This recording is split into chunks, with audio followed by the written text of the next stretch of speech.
하나님의 말씀은 고린도 후서 8장 7절 8절에 이르는 말씀이 되겠습니다.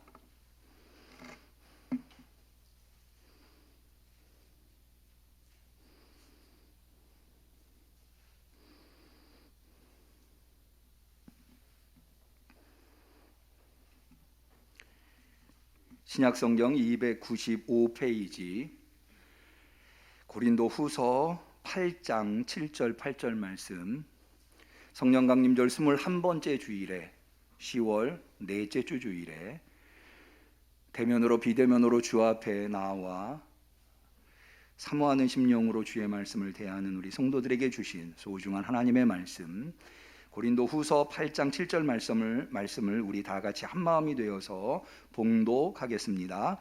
오직 너희는 믿음과 말과 지혜와 모든 간절함과 우리를 사랑하는 이 모든 일에 풍성한 것 같이 이 은혜에도 풍성하게 할지니라. 내가 명령으로 하는 말이 아니요 오직 다른 이들의 간절함을 가지고 너희의 사랑의 진실함을 증명코자 함이로라. 이는 하나님의 말씀입니다. 아멘. 아멘. 우리 성도님들 한 주간도 수고 참 많으셨습니다. 하나님이 맡겨주신 사명의 자리를 지켜내시느라 얼마나 수고가 많으셨는지요. 오늘 이 예배를 통해서 또 오늘 거룩한 성의를 통해서 하나님께서 우리 성도님들에게 위로해 주시고 힘 주시고 용기 주시고 능력 주시기를 주님의 이름으로 간절히 축원합니다. 이번 10월 달은 우리 교회가 한 3년 만에 코로나 때문에 부흥회를 못 하다가 3년 만에 처음 하게 되는 부흥회, 이제 한 주밖에 안 남았는데요. 부흥회가 있는 달입니다. 우리가 매년 10월에 부흥회를 하는 이유는 10월이 종교개혁의 달이기 때문입니다. 그래서 종교개혁의 어떤 신앙을 우리 안에 다시 되새겨 보고자 부흥회를 하는데, 이번 부흥회는 특별히 코로나 3년 동안 많은 어려움과 역경이 있었기 때문에 거기에 좀 초점을 맞추어서 이 치유와 회복과 그리고 부흥이라고 하는 이런 주제를 정하고 부흥회를 기대하면서 준비하는 마음으로 간절한 심령을 우리가 갖겠다는 마음으로 10월 첫째 주부터 치유에 대해서 정말 부흥회를 통해서 우리가 치유를 받을 수 있는가, 또 회복을 지지난주 둘째 주에는 부흥회와 말씀을 통해서 우리가 회복이 될 수 있는가, 어떻게 하면 우리가 회복이 되는가, 또 부흥은 어떻게 이루는가 지난주에 살펴본 바 있습니다. 말씀을 살피면 살필수록 저는 이번 부흥회가 너무나 기대가 됩니다. 모쪼록 우리 성도님들에게 이번 부흥회를 통해서 저는 이번 부흥회 이 자리에 계신 성도님들 다 좀 개근하셨으면 좋겠어요.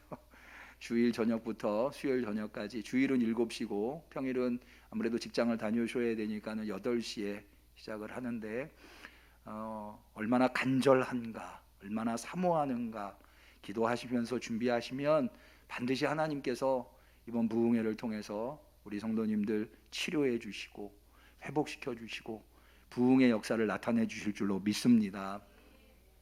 더불어서 이 10월 달이 종교개혁의 달이기 때문에 이번 부흥회는 종교개혁을 기념하면서 가지는 부흥회거든요. 그래서 이 종교개혁의 신앙이 무엇인가, 이것을 우리가 한 번 더 되새겨보면서 또 이번 부흥회를 사모하게 되면 의미가 있겠다라는 생각으로 제가 이번 주에는 우리가 종교개혁의 정신 하면은 대개 세 가지를 들죠. 오직 믿음, 오직 은혜, 오직 말씀, 이 세 가지를 드는데 이번 주는 오직 믿음, 오직 은혜에 대해서, 그것이 가지고 있는 의미가 무엇인가, 그리고 다음 주에는 오직 말씀에 대해서, 부흥회라고 하는 게 말씀 잔치 아닙니까? 그래서 말씀에 대해서, 오직 말씀이라고 하는 신앙 정신이 무엇인가, 이런 것들을 통해서 종교개혁의 신앙 고백의 의미를 새겨보고, 신앙은 우리의 삶을 신앙적 방향으로 견인하거든요. 쉽게 얘기하자면 여러분 이 시간에 왜 여기에 나와 계십니까? 여러분들에게 신앙이 있기 때문이죠. 만약에 여러분들에게 기독교 신앙이 없다면 이 자리에 있을 이유가 없는 거죠. 무슨 이야기인가 하니 신앙이라고 하는 것이 그냥 마음속에 품고 있는 생각, 신념 이런 것으로 끝나는 게 아니라 그것은 그 사람의 삶과 삶의 궤적을 이끈다고 하는 겁니다.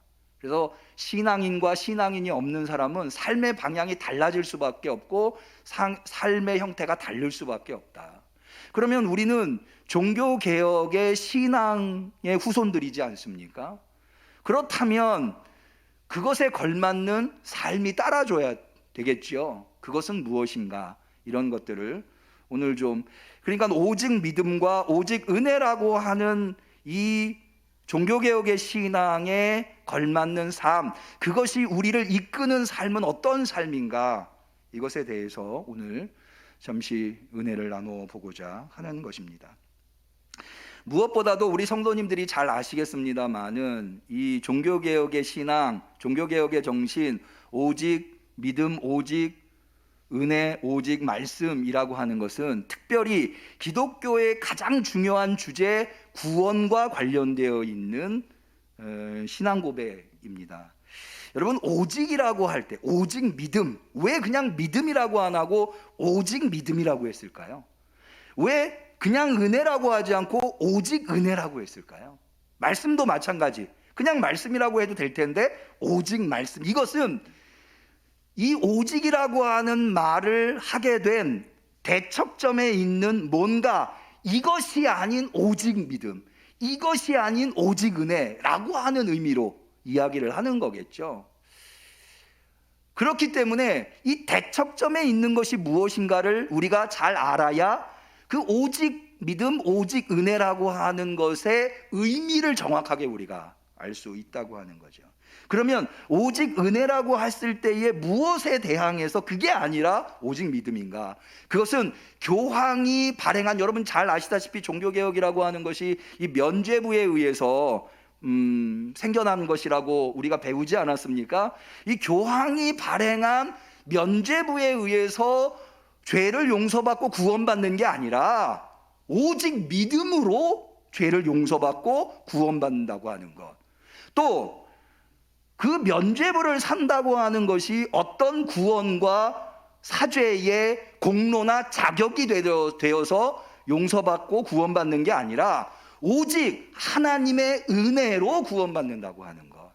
그러니까는 이 오직 은혜라고 할 때 그 대척점에는 공로 사상이 있는 거죠. 천주교의 카톨릭의 공로 사상, 그게 아니라는 거예요. 오직 은혜로. 그리고 오직 말씀이라고 하는 것은 교황의 교시나 교황의 명령에 의해서, 교황이 정의한 교리에 의해서 이런 것들을 정의하는 것이 아니라, 구원을 어떻게 받느냐를 알 수 있는 게 아니라 오직 말씀으로만 그것을 우리가 알 수 있다고 하는 것. 이게 바로, 여러분 가만 생각해 보면 말이죠, 오직 믿음, 오직 은혜, 오직이라고 하는 게 only 라고 하는 의미 아닙니까? 그것뿐이다. 그런데 오직 믿음, 오직 은혜, 오직 말씀이라고 하면 오직이 3번 나오잖아요. 이거 뭔가 좀 안 맞을 수 있잖아요. 예를 들어서 너는 최고야 라고 하면 최고는 하나만 있어야 되는데 너도 최고, 너도 최고, 너도 최고, 이러면은 이게 좀 최고라고 하는 의미가 희석되는 거잖아요. 그런데 왜 오직 믿음, 오직 은혜, 오직 말씀이라고 했을까? 이렇게 하면 오히려 오직 믿음이라고 하는 게 희석되는 거 아닌가라는 생각이 들 수 있는데요, 사실은 그게 그렇지가 않아요. 이것은 사실은 다 한 덩어리를 의미합니다. 오직 믿음으로 구원받는다고 하는 것은 오직 은혜로 구원받는다고 하는 의미를 필연적으로 내포하고 있고, 오직 믿음으로 구원받는다고 하는 것은 오직 말씀에 입각해서만 그렇게 이야기할 수 있기 때문에 이것을 이렇게 오직 믿음, 오직 은혜, 오직 말씀이라고 표현하고 있는 것이다. 그러면 도대체 면죄부를 판매하는 것이 어떻게, 여러분 오늘날 교회에서 우리 성도님들한테 교회가 발행한 면죄부를 사시면 죄가 다 사해집니다 라고 하시면 사시겠어요? 아마 제 생각에는 사실 분이 별로 없으실 것 같아요. 이 말도 되지 않는 이 면죄부를 팔고 사는 것, 어떻게 중세시대에 이것이 가능했을까? 여기에는요 아주 뿌리 깊은 교리가 거기에 배경으로 작용하고 있는 겁니다. 잘 한번 들어보세요. 자, 먼저 면죄부라고 하는 것이 죄를 사면해 준다고 하는 의미거든요. 그런데 이 로마 카톨릭에서는 죄는 누가 사면해 주느냐? 교황이 사면해 준다고 봅니다. 교황에 의해서 사면이 되는 것이다. 그래서 교황이 발행한 면죄부를 사면 죄가 사면된다, 이런 생각을 하고 있었습니다. 그러면 왜 죄를 사면받아야 하느냐? 죄가 사면돼야 천국을 갈 수 있다. 우리가 일반적으로 그런 생각하지 않습니까? 죄를 가지고 어떻게 천국에 가느냐, 이런 생각을 할 수 있잖아요. 그런데 로만 캐톨릭에서는 어떻게 죄를 사면받는가 하면 성도가 사제에게 고해 성사를 통해서 죄를 사면받는다고 생각을 했어요. 그러니까 자기가 죄를 저질렀어요. 그러면 사제한테 그것을 말합니다. 이런 죄를 거짓말했습니다. 그러면 사제는 교황에게 부여받은 권한으로 그 사람에게 보속이라고 하는 것을 통해서 죄를 사면받도록 해줘요. 보속이라고 하는 게 뭐냐면, 저 거짓말했습니다. 예, 그러면 3일 금식 기도하세요. 예를 들어서 내가 누구 것을 훔쳤습니다. 예, 그러면 성지순례 다녀오세요. 이렇게 뭔가 행위, 죄를 사면받을 수 있는, 죄를 해결할 수 있는 거룩한 행위를 함으로 말미암아 그 죄가 사면된다고 하는 것이 바로 고해성사에 담겨 있는 거거든요. 그런데 고해성사를 해야 그래서 사면을 받을 수 있는데, 여러분, 우리가 가지고 있는 죄를 다 고해할 수가 있나요? 우리 이 세상을 떠난 성도들 중에 세상을 떠날 때 우리가 이 세상에서 지은 죄를 다 고해성사하고 세상을 떠날 수 있는 사람이 얼마나 있겠습니까?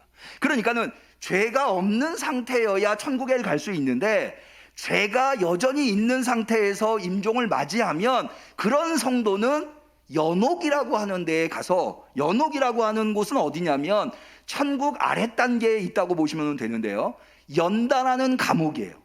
연단하는 감옥. 거기에서 죄를 해결받고 연단을 받고, 그래서 다 죄가 없어지면 그러면 천국에 올라간다. 그런데 여러분 보세요. 연옥에서 어떻게 죄가 해결이 될까요? 알 수 없지만 천주교에서는 뭐라고 얘기를 했는가 하면, 면죄부, 교황에게 사면권이 있으니, 예를 들어서 우리 아버님이 제대로 고해성사를 하지 않고 세상을 떠나서 지금 연옥에 계시다라고 하면 아버님의 이름으로 면죄부를 사면 그 아버님의 죄가 사면이 되어서 그 즉시로 천국에 간다 라고 이야기를 하는 거예요. 그래서 이 성도들이 자기 부모님에 대한 애틋한 마음들이 있잖아요. 그래서 그 부모님들을 위해서 혹은 가족들을 위해서 면죄부를 삼으로 말미암아 천국에 보내고 싶은 그 마음을 이용했던 거죠. 여기에 대해서 우리가 10월을 종교개혁주일이라고 종교개혁의 달이라고 이야기하는 이유는 10월 31일, 10월의 마지막 날인 10월 31일 날 마틴 루터는 바로 이 연옥이랄지 면죄부랄지 교황의 사면권이랄지 이런 것에 대해서 독일의 비텐베르크라고 하는 도시의 성당 계단 앞에 문에다가 95개조 반박문을 1517년 10월 31일 날 붙이게 됩니다.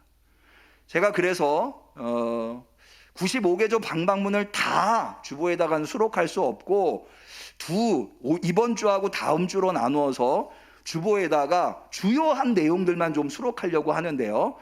이 반박문이 비텐베르크 성당 문 앞에 붙으면서 종교개혁이 시작됐다고 해서 10월 31일, 그래서 10월 31일 직전에 있는 주일을 종교개혁 기념주일로 지키고 있고, 그래서 여러분 우리가 흔히 개신교, 천주교, 개신교, 불교 이렇게 얘기할 때 개신교, 기독교라고 이야기할 때 그 기독교는 영어로 하면 프로테스탄트라고 하거든요.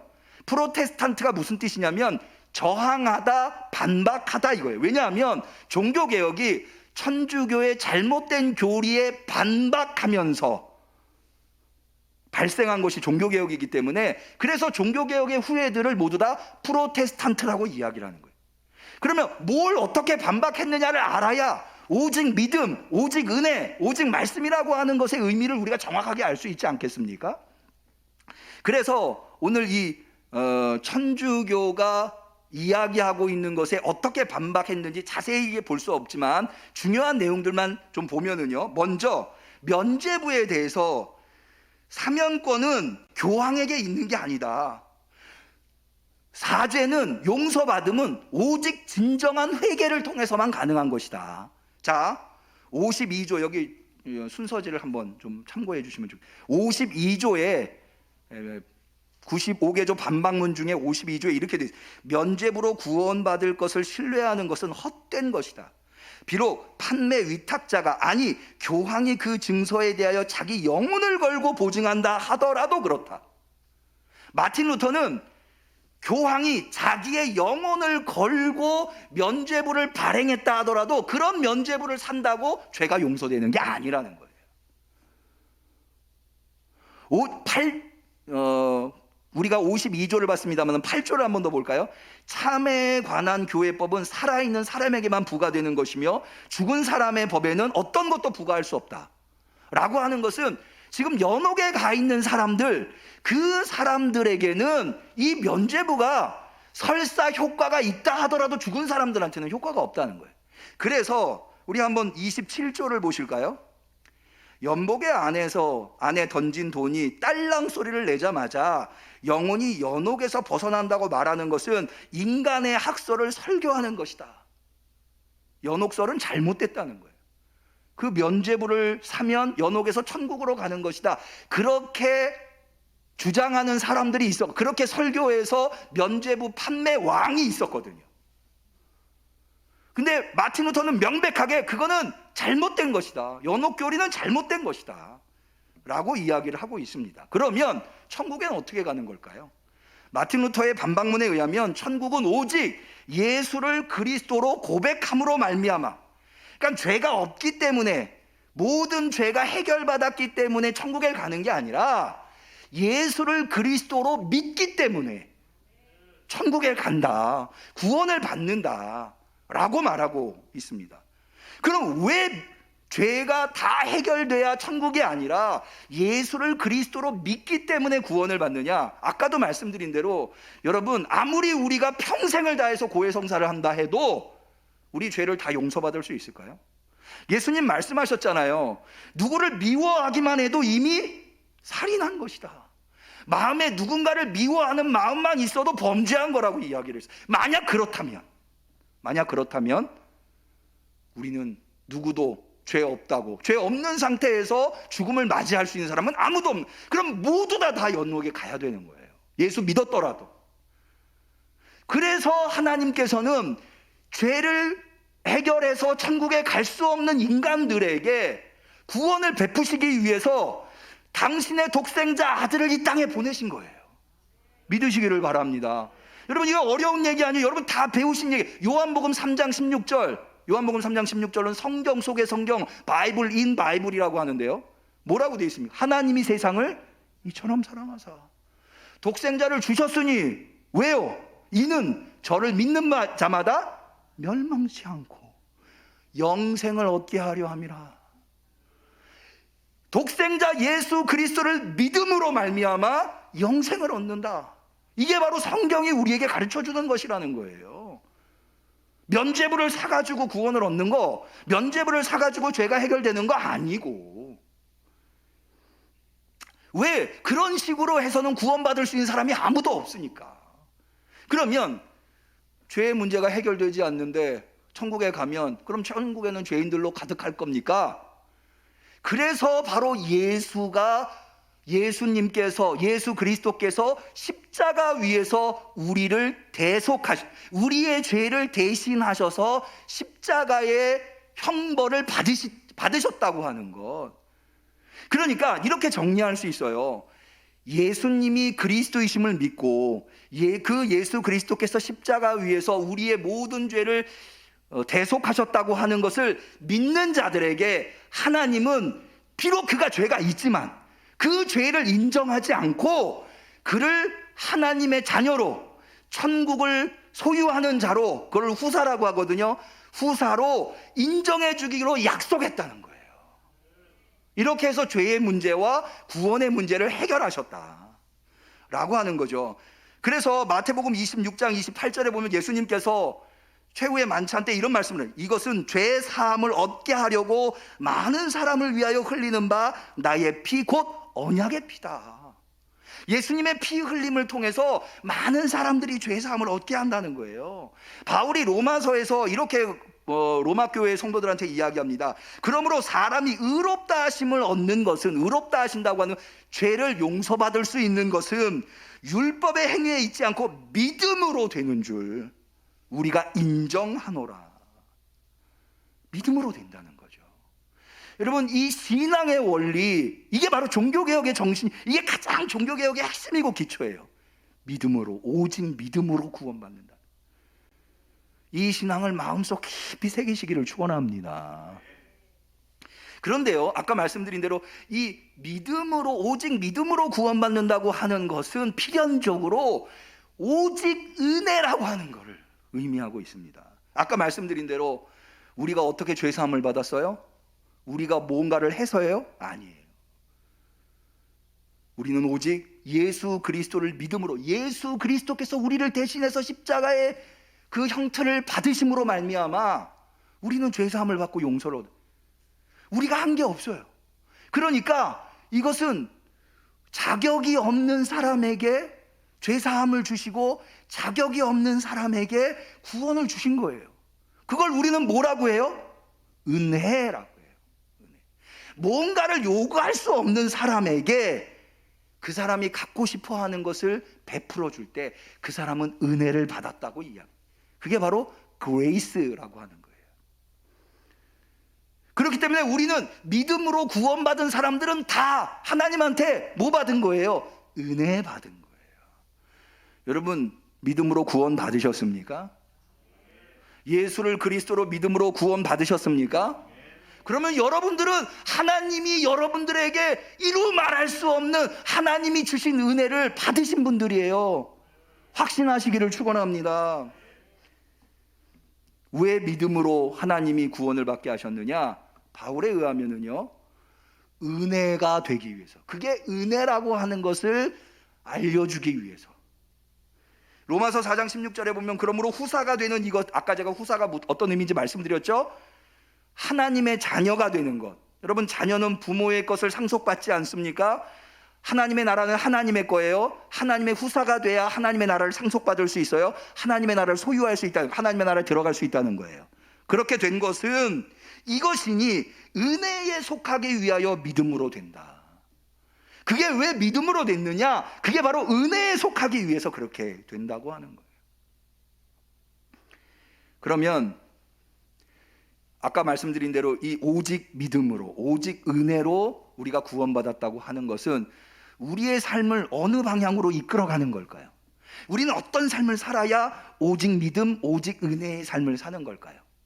그 신앙에 맞는 삶을 산, 여러분 아까도 말씀드린 대로 이 자리에 여러분들이 오신 이유는 여러분들에게 신앙이 있기 때문에 그 신앙에 맞는 삶을 선택하고 이곳에 오신 거잖아요. 마찬가지로 우리가 오직 믿음으로, 오직 은혜로 구원을 받았다면 그것에 맞는 삶은 어떤 것일까요? 우리는 어떤 걸 선택해야 할까요? 제가 이거를 고민하면서 제가 한 동영상을 보고 저로서는 굉장히 흥미로운 생각을 했는데, 그게 뭐냐면, 제가 본 동영상은 계란이 굉장히 좋은 음식이잖아요. 많은 단백질과 영양분을 가지고 있죠.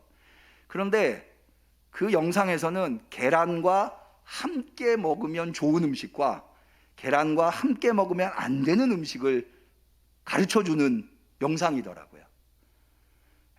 계란이 좋은 음식이지만 아무리 좋은 계란이라 하더라도 함께 먹으면 오히려 계란의 효능이 떨어지는 거죠. 그런데 어떤 음식은 함께 먹으면 계란의 효능이 극대화되는 거고,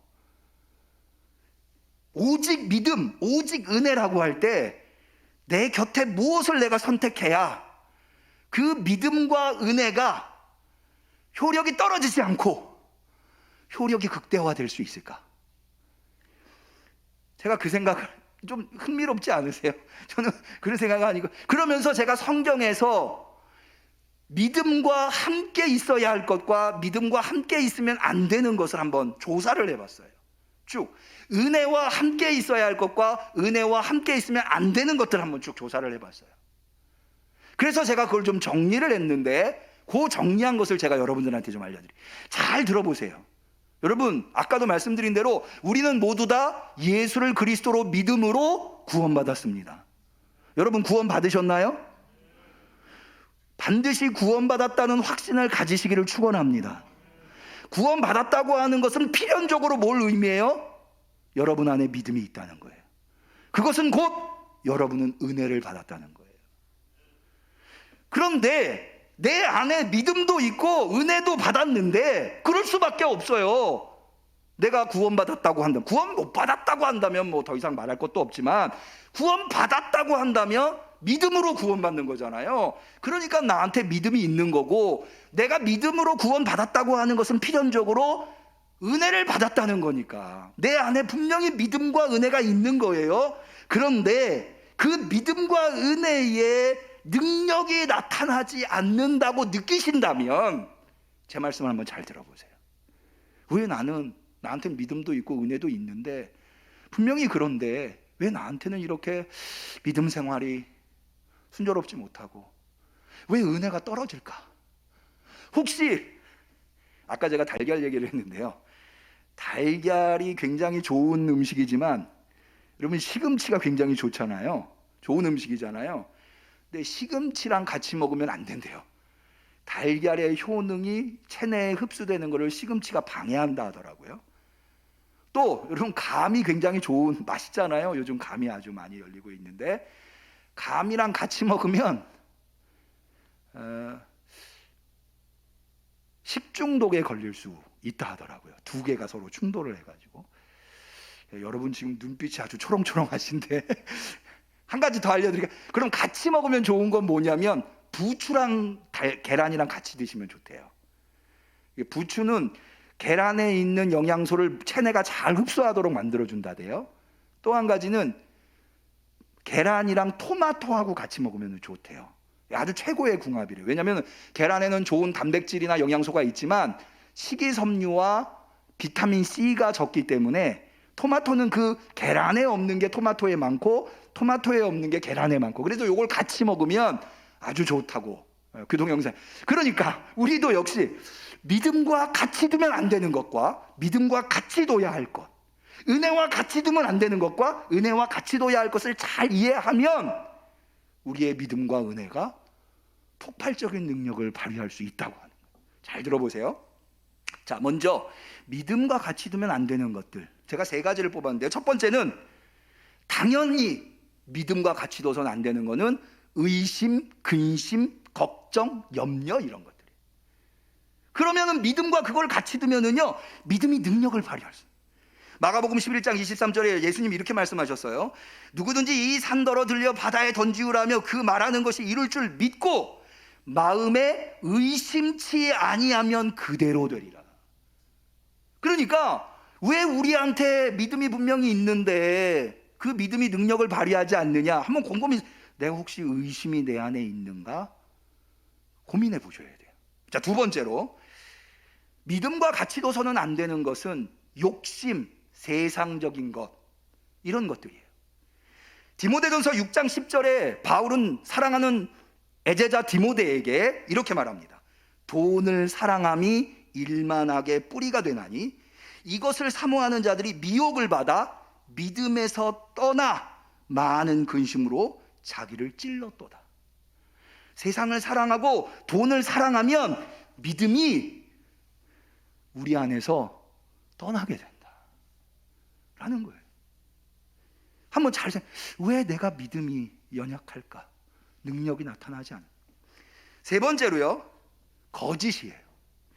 디모데전서 6장 20절, 디모데야 내게 부탁한 것을 지키고 거짓되이 일컫는 자의 망령되고 허탄한 말과 변론을 피해라. 이것을 쫓는 사람이 있어 믿음에서 벗어났느니라. 거짓을 쫓다 보면은요, 우상을 쫓다 보면 믿음에서 벗어날 수밖에 없다는 거예요.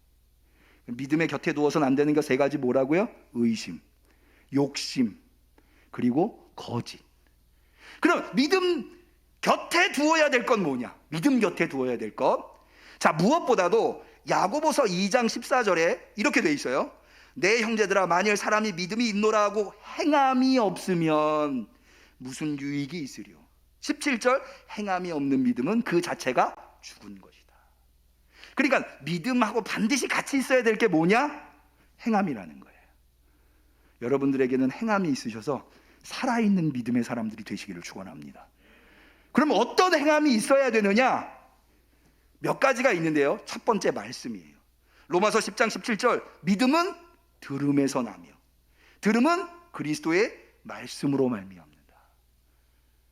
그러니까 믿음이 자라난다고 하는 것은 하나님의 말씀, 예수 그리스도의 말씀을 들음으로 말미암아 믿음이 자라난다, 더 커진다는 거죠. 그러니까 들어야 되는 말씀을. 또 곁에 두어 해야 될 것, 기도를 해야 됩니다. 여러분, 베드로가 믿음이 떨어지려고 할 때 예수님이 베드로를 위해서 기도했다고 하는 말씀이 누가복음에 나와요. 누가복음 22장 31절, 시몬아 보라, 사탄이 밀가부르듯이 너를 청구하였으나 그러나 내가 너를 위하여 내 믿음이 떨어지지 않도록 기도하였느니라. 믿음이 떨어지지 않게 기도했다는 거예요. 여러분, 내가 왜 믿음의 능력이 없을까? 여러분, 제대로 말씀 생활하고 계세요? 제대로 기도 생활하고 계세요? 점검해 보셔야 돼요. 또 여러분, 믿음을 폭발적으로 능력이 나타날 수 있도록 하는 것은 무엇이냐? 성령입니다. 바울 일행이 고린도에서 아볼로라고 하는 인물을 만나요. 그리고는 이렇게 질문해요. 아볼로한테 너희가 믿을 때에 성령을 받았느냐? 믿을 때에 성령을 받았느냐? 여러분, 물론 우리 안에 믿음이 있다고 하는 것은 성령이 역사하신 거예요. 그러나 그 성령의 역사가 더 강력하게 이루어질 수 있도록 우리는 성령을 사모해야 하는 거예요. 다음으로는 부활의 소망, 이른바 종말론적인 신앙이에요. 고린도전서 15장에 바울은 고린도 교회 성도들한테 이렇게 이야기합니다. 만일 죽은 자가 다시 사는 것이 없으면 그리스도도 다시 사신 것이 없었을 터이요, 그리스도께서 다시 사신 것이 없으면 너희의 믿음도 헛되니라. 우리가 다시 산다고 하는 소망, 그래서 이 세상이 전부가 아니고 영원한 하나님의 나라가 우리를 기다리고 있다고 하는 이 소망, 그 소망을 간직하고 있어야 우리의 믿음이 헛것이 되지 않는다. 다음으로는 은혜예요. 자, 은혜에는 뭘 곁에 두어서는 안 될까요? 첫 번째로는 자랑과 교만과 과시예요. 로마서 12장 3절, 바울은 이렇게 이야기합니다. 내게 주신 은혜로 말미암아 너희 중에 각 사람에게 말하노니 마땅히 생각할 그 이상의 생각을 품지 말고 믿음의 분량대로 지혜롭게 생각하라. 겸손하라는 거죠. 교만하지 말라. 여러분, 이건 어려운 얘기가 아니잖아요. 우리가 쉽게 기억할 수 있어요. 은혜라는 게 뭐예요? 난 공로 없어요. 하나님이 그런데 나한테 놀라운 선물을 주셨어요. 그러니 그 앞에서 교만해서는 안 되겠죠. 교만하면 은혜가 날아가는 거예요. 두 번째로 죄예요. 요거는 조금 복잡한데요, 잘 들어보세요. 로마서 5장 20절에 바울은 이렇게 얘기했어요. 범죄가 더하게 하려 함이라. 그러나 죄가 더한 곳에 은혜가 더욱 넘치니라. 죄가 많은 사람에게 은혜가 더 크다라는 거예요. 이게 무슨 얘기냐면, 여러분, 죄를 적게 지은 사람이 용서받은 거하고 죄를 많이 지은 사람이 용서받은, 누가 더 큰 은혜를 받은 걸까요? 죄 많이 지은 사람이 용서받은 게, 그런데 그러면 그렇다고 죄 많이 져야 되느냐? 아니라는 거예요. 자, 이어진 말씀에 로마서 6장 1절 이하에 이렇게 돼 있어요. 그런즉 우리가 무슨 말, 은혜를 더하게 하려고 죄에 거하겠느뇨? 그럴 수 없느니라. 죄에 대하여 죽은 우리가 어찌 그 가운데 더 살리요? 우리가 은혜를 받기 전에 죄가 많이 있었는데 그 은혜로 말미암아 이 죄가 다 사라졌어요. 그런데 그렇다고 계속 죄를 지으면 안 된다는 거예요. 이제부터는 죄와는 멀리 떨어진 삶을 살아요. 죄가 있는 곳에 은혜가 떨어진다는 거죠. 세 번째로는, 이거는 제 경험에도 나오는데요, 은혜의 삶을 살려면 남을 미워하거나 남을 비판해서는 안 돼요.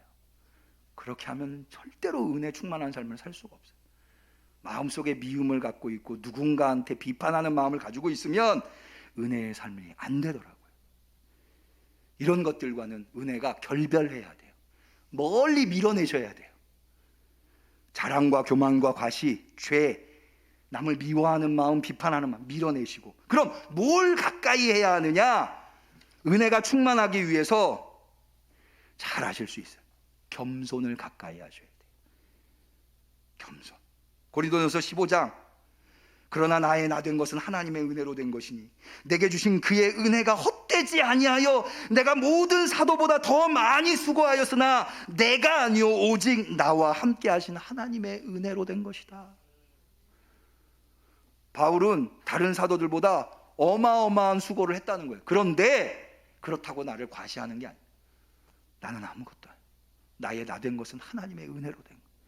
겸손. 그래서 하나님의 은혜가 바울에게 머물렀던 거예요. 두 번째로는 사랑인데, 이게 굉장히 중요한데요. 사랑. 바로 오늘 우리가 읽은 본문이에요.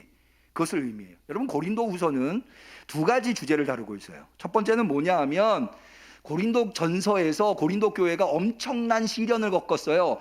바울을 반대하는 유대 그리스도인들이 고린도 교회에 와가지고 온통 휘저어 놓는 거예요. 그래가지고 바울이 고린도 교회에 갔을 때 쫓겨날 지경이었어요.